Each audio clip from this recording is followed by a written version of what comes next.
Tras Emmanuel Macron, es el turno del primer ministro británico en la Casa Blanca. Keir Starmer se encuentra con Donald Trump en Washington con la misión de tender puentes entre Europa y los Estados Unidos. Starmer recordará la enorme tradición de las relaciones transatlánticas en un contexto de alta incertidumbre, especialmente sobre la llamada cuestión ucraniana. Soy Jenny Pérez y Quemberrín para Deutsche Welle. Destacamos. Keir Starmer en la Casa Blanca ante Donald Trump intenta lograr que Estados Unidos dé garantías a la seguridad de Ucrania en cualquier acuerdo de alto el fuego con Rusia. Donald Trump acusa a la Unión Europea de explotar una relación comercial injusta con Estados Unidos y amenaza con imponer aranceles del 25% a automóviles y a otros productos europeos. Y el líder histórico del PKK kurdo, Abdullah Öcalan, anunció la disolución y desarme de la organización considerada terrorista por Turquía y la Unión Europea. Un conflicto que ha dejado más de 40.000 muertes en 4 décadas.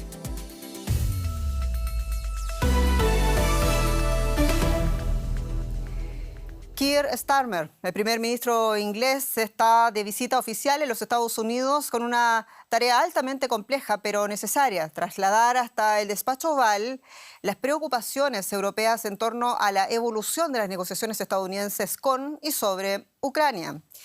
Por ello, que Keir Starmer solicitaba a Donald Trump su compromiso para otorgar las garantías de seguridad necesarias a Kiev que lleven a disuadir al presidente ruso, Vladimir Putin, de atacar de nuevo su país vecino en caso de que se alcance una tregua.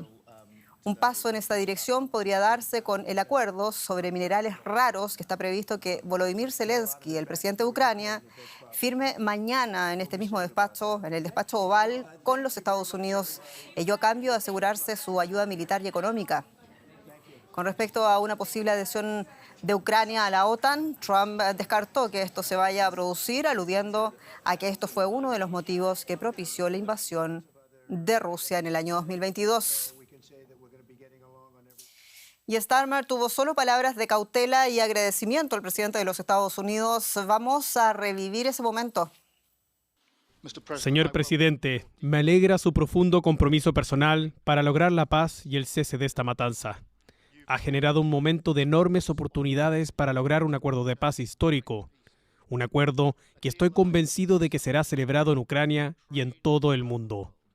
Estamos de acuerdo. La historia debe estar del lado del pacificador y no del invasor. Así que la apuesta no podría ser más alta y estamos determinados a trabajar juntos para lograr un buen acuerdo. Y más temprano hablábamos desde Londres con el periodista Fernán González. A él le preguntábamos qué es lo que realmente es importante para el primer ministro británico, de su aliado histórico, con todo lo que está sucediendo en torno a la cuestión ucraniana. Vamos a escuchar lo que nos dijo. La misión principal de Keir Starmer es convencer a Trump de que para una paz duradera en Ucrania es esencial que Estados Unidos garantice la seguridad de ese país en cualquier acuerdo con Rusia, en cualquier misión de mantenimiento de la paz en que participen militares europeos. Hay que señalar que en realidad el primer ministro británico no tiene muchas cartas para convencer a Trump. Entre las pocas que tiene está el anuncio del aumento del gasto militar del Reino Unido al 3% del Producto Interno Bruto para 2027, algo que fue bien recibido en Washington. Recordemos que este es un reclamo de larga data de Trump a los miembros de la OTAN, de que aumenten su gasto militar. Para resumir, lo mínimo para Starmer es que Estados Unidos se comprometa con la seguridad de Ucrania. Y a pesar de la cordialidad de la visita de hoy, en la que se le extendió una invitación del rey Carlos III para que visite el Reino Unido, todavía no vemos a Trump en disposición de anunciar claramente un compromiso firme en ese sentido. Y más noticias de este día porque el presidente Donald Trump amenazó con imponer aranceles del 25% a las importaciones de la Unión Europea, acusando al bloque comunitario de aprovecharse de su país. Esta amenaza, que hizo pública durante la primera reunión del gabinete de su nueva administración, se suma a las lanzadas anteriormente contra 2 de sus mayores socios comerciales, Canadá y México. La Comisión Europea ha calificado de injustificada la última amenaza arancelaria del presidente y ha prometido que Europa reaccionará inmediata y firmemente.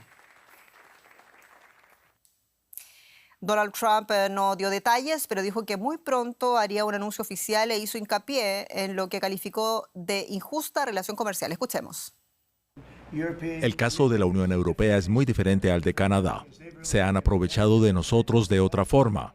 No aceptan nuestros autos ni nuestros productos agrícolas. Utilizan todo tipo de razones para no hacerlo y nosotros aceptamos todo de ellos. Y tenemos un déficit de 300.000 millones de dólares con la Unión Europea. Pero me encantan los países de Europa. Supongo que vengo de allí en algún momento hace mucho tiempo. Cierto, indirectamente. Bueno, bastante directamente. Y me encantan los países de Europa, francamente, son todos diferentes. Pero la Unión Europea se formó para fastidiar a Estados Unidos. Seamos honestos, la Unión Europea se formó con el fin de fastidiar a Estados Unidos. Ese es el propósito y han hecho un buen trabajo. Pero ahora yo soy presidente. Fuertes acusaciones del presidente Trump que queremos poner en perspectiva con María García Sornosa, nuestra especialista en nuestro estudio de Bruselas de Deutsche Welle. María, saludos. Y en primer lugar, el presidente Trump, decíamos, habla de un desbalance, un déficit comercial concreto de 300.000 millones de dólares con la Unión Europea. ¿Qué dicen las autoridades europeas concretamente de estas cifras? Sí, Jenny, lo que están haciendo los europeos básicamente es evitar entrar en el cruce de declaraciones con Donald Trump, pero en esta ocasión han sido muy claros, asegurando que durante décadas Estados Unidos y las empresas norteamericanas se han beneficiado del acceso privilegiado al mercado interior y a las reglas de libre comercio que imperan en la Unión Europea. Es la segunda vez en la misma semana que alguien de la Unión Europea corrige a Donald Trump con sus datos. Recordemos que a comienzos de semana Emmanuel Macron le decía a Trump en la Casa Blanca que lo que estaba diciendo sobre Ucrania no era cierto, ya que los europeos han pagado el 60% de todo el apoyo a Ucrania durante estos 3 años. En esta cuestión en concreto hay mucha cautela por lo mucho que hay en juego. Estados Unidos y la Unión Europea tienen la relación comercial más grande del mundo, mueven más de 1,5 billones de euros cada año y la única certidumbre aquí es que una guerra arancelaria tendría consecuencias muy negativas para los consumidores, ciudadanos y empresas a ambos lados del Atlántico. María, veíamos cómo la presidenta de la Comisión decía que va a responder inmediata y también muy firmemente de qué se trata ese plan de presunta respuesta por parte de Europa hacia Trump. Sí, lo que están haciendo los europeos en el muy corto plazo es agotar todas las vías del diálogo y la diplomacia para evitar que estos aranceles se materialicen, pero lo que es cierto es que desde hace meses, incluso años, la Comisión Europea tiene equipos de trabajo especializados en preparar diferentes escenarios de respuesta. Hay mucho hermetismo sobre cuáles serían estos escenarios porque no se sabe qué forma van a tomar estos aranceles. Aquí en Bruselas incluso reconocen que podrían tener objetivo a países individuales y no al bloque a su conjunto.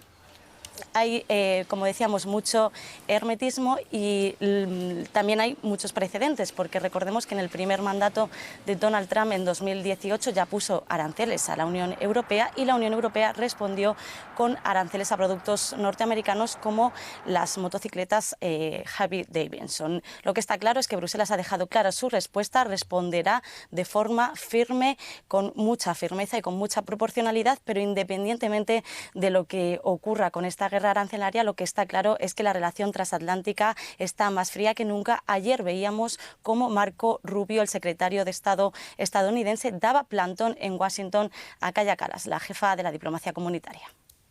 Así están los tiempos. María García Sornosa, muchas gracias en Bruselas.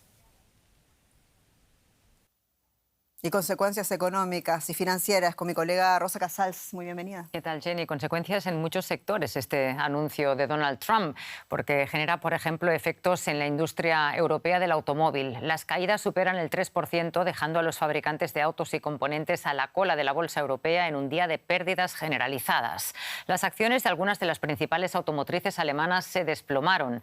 Volvo, Stellantis, BMW, Mercedes y Volkswagen están entre las más penalizadas, mientras que los títulos de Ferrari se derrumbaron ante la venta del 4% de la compañía por parte de la familia Agnelli. Otra de las reacciones de la última amenaza de Trump es la apreciación del dólar, típico valor refugio en momento de incertidumbre. El billete verde subía máximos de una semana.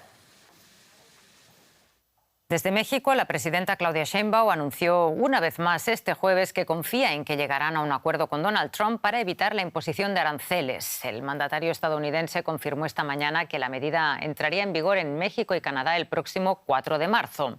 Trump tiene la intención de imponer aranceles del 25% a las importaciones de ambos países, con un impuesto del 10% a los productos energéticos canadienses.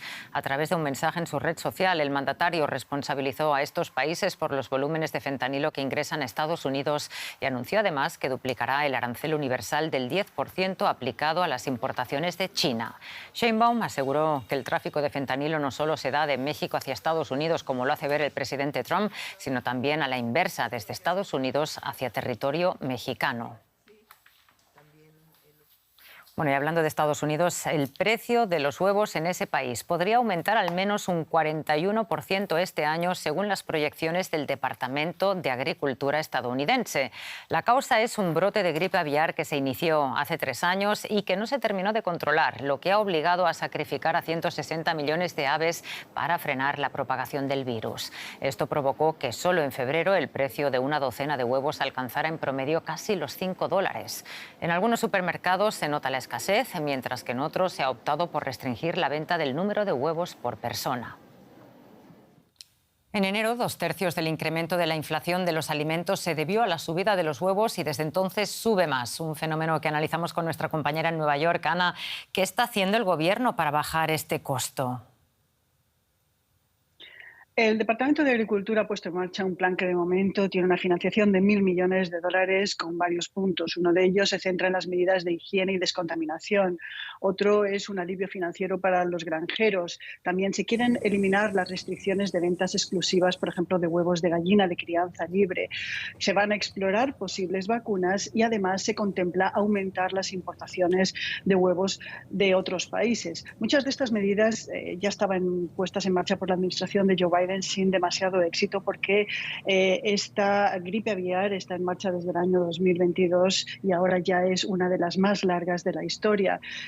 Con respecto a las importaciones, Estados Unidos importa huevos de Turquía, uno de los mayores exportadores del mundo, pero no es suficiente para cubrir la demanda, la oferta que se está perdiendo.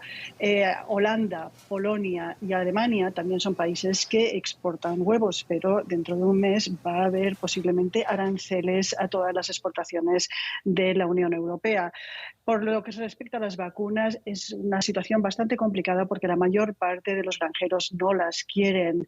Son exportadores tanto de pollo como de huevos y se consideraría que el virus es endémico si necesitan las vacunas, con lo cual caerían las exportaciones. Bueno, Ana, ¿y cómo se las apañan los consumidores? ¿Cuál está siendo el impacto? Pues ese precio que mencionabas de $5 de promedio por la docena, para ponerlo en perspectiva te diré que hace un año era de $2,5 la docena. Ahora bien, ojalá encontráramos esos precios en los supermercados en Nueva York y en las grandes ciudades. Es difícil comprar una docena por menos de $8, $12 en algunos supermercados. Hay muchos que tras la apertura se quedan sin oferta rápidamente y se han impuesto límites a la venta. Ha habido robos. En el Bronx el precio puede llegar a los $12 y se están vendiendo por unidades en algunos supermercados. En algunos restaurantes están cobrando extra por usar huevos y la situación en las pastelerías también es complicada. Y a todas estas dificultades se une el hecho de que Doge, el grupo inspirado y asesorado por Elon Musk para recortar gastos del Estado, ha echado al 25% de los trabajadores que dentro del Departamento de Agricultura estaban haciendo seguimiento de esta gripe aviar. Se les está intentando recontratar, pero ya se ha advertido que en marzo va a haber nuevos despidos, con lo cual el incentivo para volver a este trabajo es mínimo. Curioso. Muchísimas gracias por este análisis, Ana. Saludos hacia Nueva York. Gracias, Rosa. Y vamos con un resumen de otras notas económicas de la jornada. Las exportaciones de crudo de la estatal mexicana Pemex se desplomaron un 44% interanual en enero, situándose en 532.404 barriles por día. Petróleos Mexicanos cerró el año pasado con pérdidas netas de $30.600 millones. La petrolera estatal de México está asfixiada por una deuda de casi $100.000 millones que lastra sus cuentas. Además, la producción de crudo sigue bajando, alejándose de los objetivos que se ha fijado la presidenta mexicana Claudia Sheinbaum.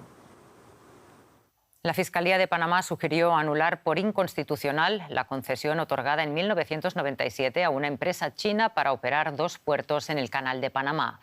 Esto tras las amenazas del presidente Donald Trump de recuperar la vía, argumentando que está bajo control de Pekín.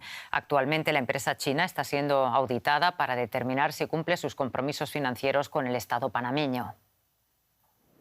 Una huelga de 48 horas que inició este jueves en el aeropuerto de Múnich, el segundo más grande de Alemania, ha provocado la cancelación del 80% de los vuelos, afectando también a rutas internacionales. El sindicato Verdi, convocante del paro, reclama mejoras salariales para los empleados. Este es el tercer paro convocado por Verdi en el sector público en Alemania esta semana. Las huelgas de Verdi también paralizaron el tráfico de portacontenedores en el puerto de Hamburgo. Seguimos con más noticias de nuestra región, Jenny. Todo se mueve tan rápido, Rosa, como por ejemplo lo que está pasando en México, donde la Fiscalía ha anunciado este jueves la extradición de 29 narcotraficantes presos en diferentes cárceles de los Estados Unidos. Un operativo sin precedentes que además ocurre en medio de la negociación entre ambos países por la intención del vecino del norte de aplicar ese arancel del 25% a las exportaciones mexicanas. Y entre los extraditados se encuentran el histórico capo Rafael Caro Quintero, líder del extinto cártel de Guadalajara, reclamado por Estados Unidos por el asesinato de un agente de la DEA en el año 1985. También están los antiguos líderes del cártel de los Zetas, Miguel Ángel y Omar Treviño Morales, además de José Ángel Canovio, alias El Güerito, uno de los máximos artífices de la distribución del fentanilo en el cártel de Sinaloa y lugarteniente, además de los Chapitos, que es la facción de los hijos de El Chapo Guzmán. El gobierno de Nicaragua anunció este jueves que se retira del Consejo de Derechos Humanos de Naciones Unidas. El presidente Daniel Ortega y su esposa, la copresidenta Rosario Murillo, tomaron esa decisión en rechazo al informe de expertos de Naciones Unidas que acusa a este gobierno nicaragüense de represión, de acabar con el Estado de Derecho y de crear un poder ejecutivo absoluto con la reforma constitucional que entró en vigor el pasado 16 de febrero. En el informe se señala la responsabilidad del ejército, la policía y paramilitares en la comisión de crímenes de lesa humanidad tras las protestas del año 2018 que dejaron, recordemos, más de 300 muertos, principalmente estudiantes, detenciones arbitrarias y persecución por razones políticas. El expresidente de Bolivia, Evo Morales, encuentra finalmente una solución aparentemente a sus aspiraciones para volver al gobierno del país. Presentó este jueves su renuncia al movimiento al socialismo, más por sus siglas, partido del que fue líder, además fundador, recordemos, por casi 30 años y con el que fue elegido además presidente en 3 ocasiones del país andino. Morales realizó el trámite de su dimisión ante el Tribunal Supremo Electoral de Bolivia a través de un apoderado. El exmandatario presentará su candidatura presidencial para las elecciones del 17 de agosto con el partido Frente para la Victoria, debido al quiebre con su ex correligionario, el presidente Luis Arce, por diferencias en el manejo del Ejecutivo y el control del movimiento MAS. La drástica reducción de la Agencia de Ayuda Exterior de Estados Unidos, USAID, por sus siglas, está afectando la labor humanitaria en docenas de países. Según la denuncia, Sudáfrica se ha visto especialmente afectada, dice, ya que es el país con el mayor número de personas que viven con el virus del VIH en el mundo. Los ensayos de vacunas se han detenido, por ejemplo, y la fundación del difunto activista de derechos humanos, el arzobispo Desmond Tutu, asegura que 500.000 de vidas podría estar en peligro. Nosuko Mayola vive en una aldea en el este de Sudáfrica, a más de 10.000 kilómetros de Washington. Pero la decisión de Trump de cortar la ayuda internacional al desarrollo llega hasta acá. El VIH está muy presente y muchos de los que viven con el virus, como Nosuko, han dependido del financiamiento estadounidense para los fármacos. Pero ahora dejarán de ser enviados a su aldea y Nosuko no sabe si podrá costearse el viaje para ir a buscarlos. El transporte es un gran problema en esta área y no recibimos visitas regulares de la clínica móvil. Si dependes de una clínica móvil, muchas veces pasa justo cuando no estás, porque no cumple sus horarios.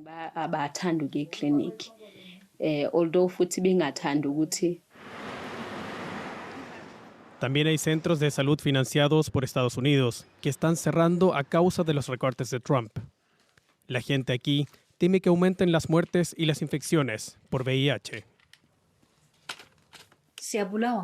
Con esto nos están matando. Vamos a morir. Cuando oí que detuvieron el financiamiento, sentí que me moría. Incluso en grandes ciudades como Johannesburgo, la gente depende de las clínicas especializadas financiadas por Estados Unidos. Estas ofrecen tratamiento médico y combaten los estigmas que rodean el virus.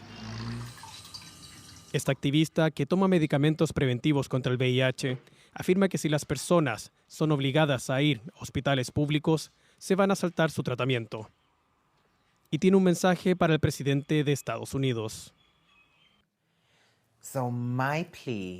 Mi petición es que reevalúe si las órdenes que da son humanas, que vea todo lo que las convierte en inhumanas. Ya se ordenó el cierre de laboratorios que estaban financiados en su totalidad por Estados Unidos y se han suspendido los ensayos en humanos para una vacuna contra la enfermedad. 15.000 puestos de trabajo están en peligro. Sudáfrica tiene las tasas más altas de VIH del mundo y se ha convertido en un importante centro para la investigación de una vacuna. Y su éxito podría ahora depender de que se logre subsanar el vacío de financiación que deja Estados Unidos. Y más noticias. Abdullah Öcalan, el fundador y líder histórico del Partido de los Trabajadores del Kurdistán, PKK por sus siglas, que cumple además cadena perpetua en una cárcel turca, llamó este jueves a la desmovilización, a la disolución y abandono de las armas de esa organización. El PKK, considerado una organización terrorista por Turquía y por la Unión Europea, había recurrido a la lucha armada para conseguir la creación de un Estado kurdo. Su líder, Öcalan, de 75 años, hizo este llamado tras casi 4 décadas de insurgencia contra las autoridades de Turquía, contra el Estado turco. Su mensaje fue transmitido por miembros del partido pro-kurdo DEM, por sus siglas, tras visitarlo este jueves en la prisión cercana a Estambul, donde lleva recluido en régimen de aislamiento desde el año 1999. Si los combatientes del PKK acatan el llamado de Öcalan, podría suponer entonces el fin de un conflicto que ha costado la vida a más de 45.000 personas. Y queremos comprender más, lo hacemos con quien ven, con el periodista Andrés Mourens, experto en política turca, y hacemos esta conexión en directo desde Estambul. Andrés, Öcalan hace este anuncio de la cárcel. ¿Por qué su pedido ahora? Bueno, en realidad se llevan varios meses negociando desde principios de octubre, cuando extrañamente el líder de la ultraderecha nacionalista turca, Devlet Bahçeli, un aliado del presidente turco Erdogan, hizo un llamamiento desde el Parlamento a que Öcalan se dirigiese al PKK y le conminase a deponer las armas y a terminar con este conflicto que en los últimos 40 años ha acabado con más de 40.000 vidas. Lo que dijo es que a cambio de eso podría beneficiarse de quizás un régimen carcelario en abierto o quizás una detención en su casa, lo cual podría poner fin a este aislamiento del que has hablado, al que permanece sometido durante más de 25 años. El líder kurdo Öcalan tiene mucha influencia en el PKK, tiene mucha influencia en el nacionalismo kurdo legal también. Hay que recordar que en Turquía el tercer partido más votado en el Parlamento turco es un partido kurdo, el DEM, a una de cuyas representantes, Pervin Buldan, escuchábamos leyendo la carta de Öcalan. Sin embargo, una cosa es lo que diga Öcalan y otro es lo que hagan las bases. Otros intentos de resolución del conflicto kurdo, Andrés, fracasaron en el pasado, y por eso te quiero preguntarte, ¿es la decisión de Öcalan vinculante, respetada por todos los miembros del PKK kurdo, o podemos ver el fenómeno incluso de las disidencias ante este anuncio? Hay dos factores a favor de que se ha cumplido. El primero es que Öcalan sigue teniendo mucha influencia en todo el movimiento kurdo y en especial en el PKK. Esto se debe a que hay un culto de la personalidad de Öcalan tremendo en esta organización. Él mismo, cuando estaba presente, militarmente presente en la lucha armada, la cultivó y expulsó a todo el que se oponía a este culto a la personalidad sobre su persona, y es una organización muy jerárquica. El segundo factor es que Turquía Turquía en las últimas décadas, gracias a los avances militares y a una política bastante agresiva respecto a sus países vecinos, ha conseguido derrotar militarmente al grupo armado kurdo. Es decir, ahora los combates entre Turquía y el PKK se han trasladado a Siria y al norte de Irak, apenas los hay dentro de Turquía. Los atentados prácticamente ya no existen, aunque hubo uno el pasado octubre, pero son mucho más pequeños que lo que eran antaño, es decir, que el PKK ha perdido fuerza. Pero es verdad, como dices tú, que dado que hay cierta desconfianza hacia lo que pueda pedir lo que pueda llevar a cabo el Estado turco, y de hecho hay una gran represión contra lo que es el movimiento democrático kurdo, pues es verdad que esto podría crear ciertas disidencias dentro del grupo armado considerado terrorista tanto por Turquía como por la Unión Europea.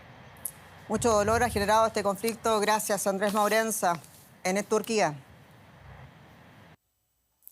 Y más noticias internacionales en el siguiente resumen. Austria tiene finalmente una nueva coalición de gobierno formada por conservadores, liberales y socialdemócratas. El partido de ultraderecha, que ganó las elecciones en septiembre del año pasado, quedó fuera al haber sido incapaz de formar un gobierno. Se pone así, de esta manera, fin al periodo más largo sin gobierno en Austria desde la Segunda Guerra Mundial. La Fiscalía de Rumania permitió al controvertido influencer de derecha Andrew Tate y a su hermano Tristan abandonar el país y viajar a los Estados Unidos, pese a estar acusados de tráfico de personas y abusos sexuales por parte de la justicia rumana. El ministro de Asuntos Exteriores del país balcánico negó haber cedido a las presiones de la administración Trump para liberar a los dos hombres. El actor estadounidense Gene Hackman y su esposa, la pianista Betsy Arakawa, fueron hallados muertos en su casa de Santa Fe, en Nuevo México. Las autoridades investigan lo sucedido, pero no sospechan que se trate de un crimen. El actor de 95 años, sendos Oscar, ganó por sus papeles en las películas The French Connection y Sin Perdón. Y algo de tiempo para alivianar un poquito la entrega de noticias. Sucede aquí en Alemania que se celebra este jueves el inicio de la temporada de carnaval con desfiles en diferentes ciudades y muy especialmente, como no, ya sabe usted, en Colonia, donde esta celebración es uno de los grandes momentos del año. Las imágenes, porque en esa ciudad las multitudes bailaron luciendo coloridos disfraces. El carnaval de Colonia es una de las fiestas más populares de Alemania y, como no, que atrae a turistas de todo el mundo. La policía además reforzó la seguridad con 1.500 agentes extras. Y así nos despedimos. Muchas gracias por su sintonía y hasta pronto.